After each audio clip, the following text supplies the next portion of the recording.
안녕하세요. 불동남입니다. 오늘은 케인스의 이론 두 번째 시간으로 소비에 대하여 알아보도록 하겠습니다. 케인스는 기존의 경제학자 및 그들의 이론을 비판했는데요. 왜냐하면 1930년대에 있었던 대공황을 설명하지 못했기 때문입니다. 정확히는 대공황에 따른 실업률을 설명하지 못했죠. 결국 케인스가 내세운 이론의 요지는 불경기일수록 소비를 부추겨야 한다는 것이었습니다. 케인스의 표현대로라면 구성의 오류라는 것이 있습니다. 구성의 오류란 다음과 같습니다. 사람들은 불경기일수록 소비를 줄이는 것이 생계를 유지하고 알뜰한 경제적 살림이라 생각할 것입니다. 하지만 경제 전체를 두고 거시적으로 본다면 얘기는 달라집니다. 모든 사람이 소비를 줄이다 보니 기업의 생산량은 줄어들게 되고 이로 인해 고용량 역시 줄어든다는 것입니다. 개인적으로 보았을 때는 소비를 줄이는 것이 합리적이라 생각되지만 거시적으로 본다면 도리어 해가 된다는 이론이 바로 구성의 오류입니다. 그래서 케인스는 불경기일수록 소비의 중요성을 말했고 민간 부분에서 소비가 일어나도록 정부의 개입을 적극 외친 것이죠. 이렇게 케인스는 경제 분석을 개개인의 주체로 접근하기보다는 경제 전체의 소득과 유효 수요 등의 크기를 거시적으로 접근했습니다. 자, 그런데 여기서 한 가지 문제가 생깁니다. 경제 전체를 분석하기 위해서는 서로 다른 양적 단위들을 하나의 단위로 통일시킬 필요가 있는데요.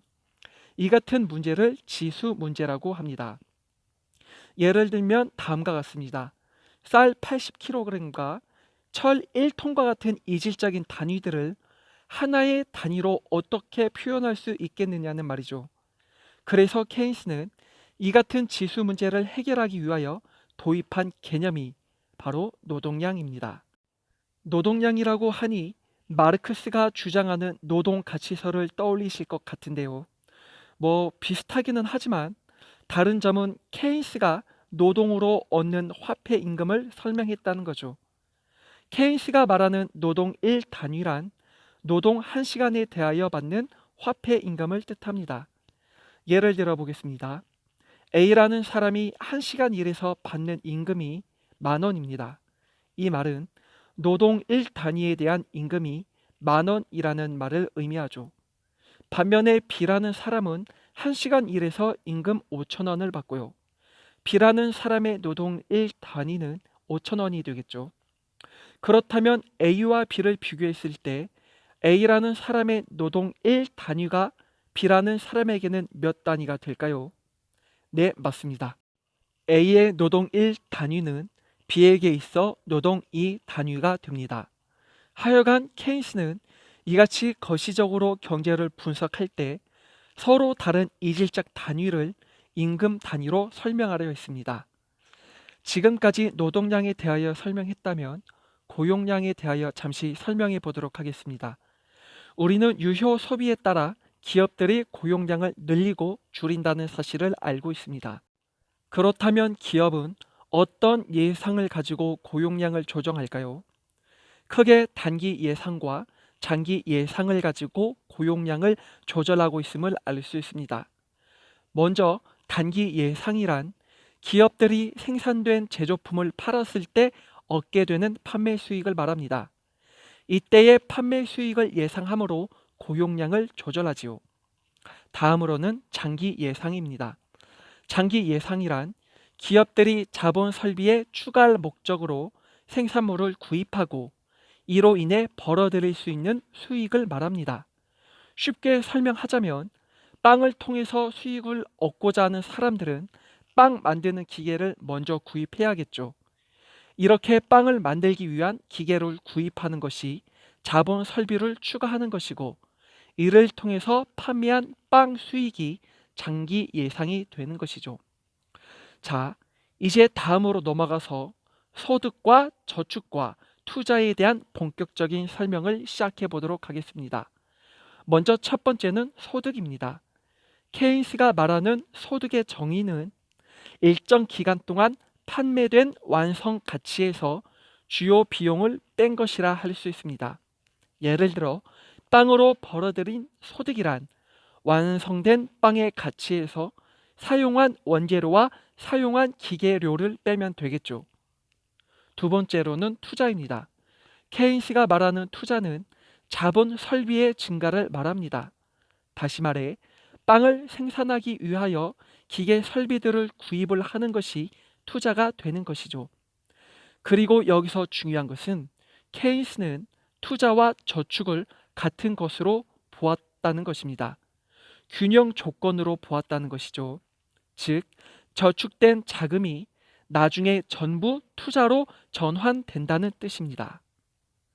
지금까지 소득과 저축, 그리고 투자에 대하여 간단히 살펴보았습니다. 케인스는 이렇게 정의된 용어들로 한 가지 공식을 말하는데요. 그 공식은 다음과 같습니다. 소득은 소비와 투자의 합이라고 말이죠. 케인스가 제시한 이 같은 공식 중 소비라는 말을 앞으로는 한계 소비 경량이라고 보시면 될 것 같은데요. 한계 소비 경량이란 소비의 증가분을 소득의 증가분으로 나눈 것이라고 정의할 수 있습니다. 예를 들어 볼게요. A라는 사람의 소득이 증가했는데 정확히 1,000원입니다. 동시에 소득이 증가한 만큼 소비도 증가했는데 900원으로 증가했습니다. 이때의 한계 소비 경량을 구하라면 900원을 1,000원으로 나눈 0.9가 됩니다. 여기서 알 수 있는 사실은 한계 소비 경량이 클수록 소비도 높다는 것인데요. 단, 소비의 양은 벌어들이는 소득 이상으로 이루어질 수 없다는 것입니다. 여기서 케인스는 하나의 가정을 내세우게 됩니다. 한계 소비 경량이 크게 변동적이지 않고 안정적이라는 것입니다. 그 이유는 우리가 일을 하고 받는 임금이라는 것이 매월마다 안정적으로 나오는 것에 있습니다. 투자금과 같이 손익의 범주가 들쑥날쑥 크지 않고 일정하다 보니 따라서 한계 소비 경향도 안정적이라 볼 수 있다는 것입니다. 앞서 언급한 공식, 소득은 저축과 소비의 합이다라는 공식에서 소비는 안정적이기에 결국 고용량은 투자에 달려 있다는 결론이 도출됩니다. 그렇다면 이번에는 투자에 대하여 알아봐야겠죠. 케인스는 한계 소비 경량이 안정적이라면 고용량에 큰 영향을 미치는 것은 투자에 있다고 보았습니다. 왜 그렇게 되는지 케인스는 자세하게 설명을 했는데요. 케인스는 승수 효과를 말합니다. 승수 효과란 투자를 했던 금액이 몇 배로 커져 소득으로 돌아온다는 것인데요. 예를 들어 볼게요. A라는 사람이 B라는 사람에게 1,000원을 투자했다 합시다. 그러면 B라는 사람은 1,000원이라는 소득이 생겼겠죠.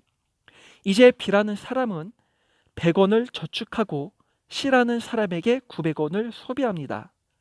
C라는 사람도 받은 900원 중 100원을 저축하고 800원을 D라는 사람에게 소비합니다. D라는 사람은 800원이라는 소득을 얻게 됩니다. 자, 여기까지의 승수 효과를 살펴볼까요? 처음 A라는 사람은 1,000원을 투자했지만 결국 경제 전체의 소득을 합산해보니 3,500원이 되었다는 것입니다. 투자했던 금액의 약 3배 정도가 커진 것을 볼 수 있습니다. 이같이 승수 효과란 투자했던 금액의 몇 배로 소득을 안겨준다는 의미를 가집니다. 그렇기에 케인스는 민간 부분에서의 투자가 완전 고용이라는 균형 조건에 이르지 못할 경우 정부가 나서서 공공투자를 지휘해야 한다고 말한 것입니다. 그러나 케인스의 이 같은 주장은 고전파 이론으로 고착된 영국 정부를 움직이기에는 역부족이었는데요. 왜냐하면 고전파 이론에서는 투자 승수라는 개념이 없었기 때문입니다. 즉, 정부가 1,000원을 지출한다면 이 돈은 민간 부분에서 가져오는 세금이기에 정부 투자는 곧 민간 지출로 상쇄된다고 생각했기 때문입니다. 물론 케인스가 주장하는 승수 효과의 전제 조건에는 반드시 소비가 있어야 합니다. 투자를 했을 때 소비가 있어야지 승수 효과가 제 역할을 하게 된다는 것이죠.